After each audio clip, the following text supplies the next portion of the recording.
Regardons cet excellent reportage, franchement excellent reportage réalisé par nos confrères du Parisien en Chine. À quel endroit? Dans l'usine, 300 000 salariés qui fabriquent les appareils d'Apple, l'iPhone, par exemple, l'iPad, l'iPhone, on n'arrête pas d'en parler en ce moment, d'Apple. Et les Nokia. Donc tous les grands produits électroniques.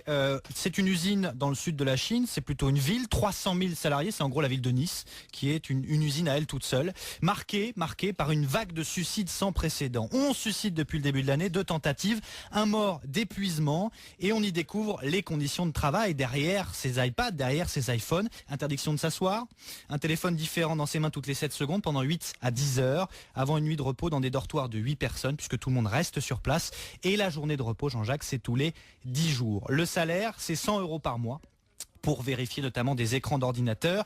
Alors le problème, c'est que ces conditions de travail ne sont pas forcément mieux ailleurs, il faut le voir aussi, dans les 10 petites usines du coin, c'est ce que disent les témoignages. Ceci dit, on le rappelle, donc une dizaine de suicides. La réponse du groupe Foxconn, on en a déjà parlé sur RMC, des filets anti-suicides installés tout autour de l'usine, et des salariés qui doivent s'engager par écrit à ne pas se suicider et à accepter un traitement psychiatrique si leur état physique et mental est anormal. Et vous achetez encore un iPhone ou un iPad? Je vous pose la question. Il est 8h moins le quart. RMC, Jean-Jacques Bourdin. 7h48.